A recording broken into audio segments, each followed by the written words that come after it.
Hi, my name is Derek Null. I thought we'll just put together the Turn Grinner Knot on video for you.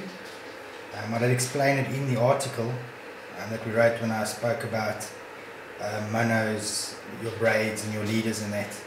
So sit back, watch it. It's quite a tricky knot, but once you've practiced it and get the hang of it, it's one of the greatest knots I've ever used, especially when you're joining mono to braid. Your normal other knots that we used to are not really, or don't work as well for braid, for the sole reason is that your braid is a lot thinner and your braid slips off the mono.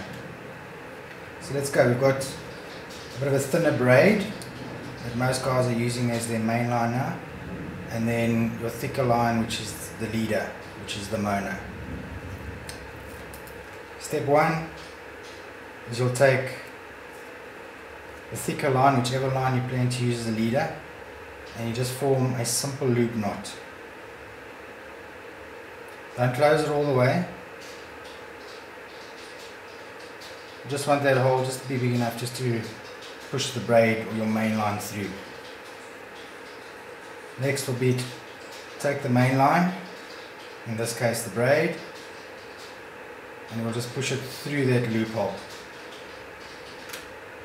And then just pull quite a section out, about 15 centimeters, just enough to work with. And then just clamp this tight with these two fingers, and then run this along the bottom.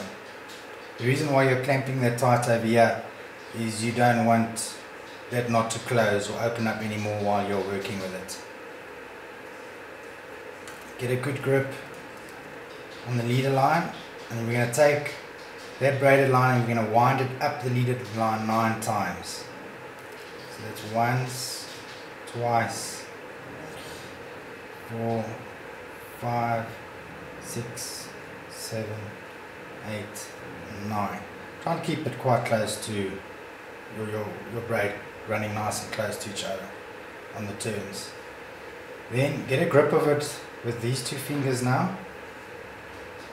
Grip the braid onto the mono, and then you're going to bring that braid down again 6 times. That's once, twice,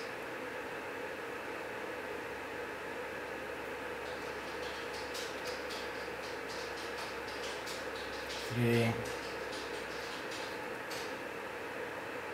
4, 5 and 6. And just let go of that and just get a hold of it over there. So all we've done is we've just ran the line 9 times up and then 6 times back down again over those your first 9 loops. Then you take that braided leader or the braided line, and you'll just push it through that loop again the same way basically that you passed it through earlier. You'll just pass it back that way again. So they're both sort of running in and out the same way.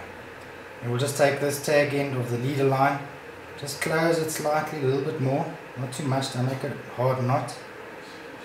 Just moisten everything. Moisten everything nicely, and then you can just pull on your 2 tag ends this side. And then just tease the line. Tease it all the way down. Once you're almost close by, you can let go of the actual tag end of the braided line and then just pull on the main part. And you'll see it just starts forming. Tease it some more. Get it down, and then very importantly get a good grip on this line, normally between the teeth, and pull this knot down as tight as what you possibly can.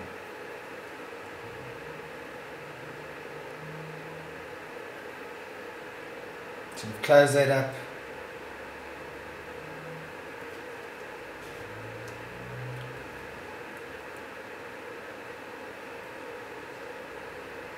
And then that's basically it. You give it a good pull. It's got a taper. If you have a good look, we'll see once you've trimmed it. You've got a slight taper on the knot itself, where it starts from there and then tapers up all the way to the knot. You know that your knot is done properly. A lot of guys just pull the line, but give it a couple of jerks as well, good hard solid jerks, to make sure that your knot is done, or sort of tight. And we'll just take that, we'll just trim your tag ends.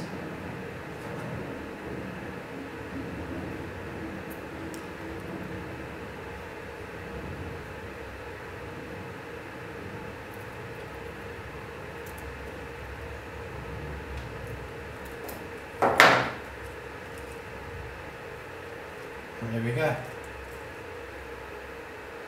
It's an extremely strong knot. It's nice and small, and that taper is going to aid with your casting, that there's nothing getting stuck between on your rod's guides. Give it a practice, and once you get it right, there's no other knot that you'll use again.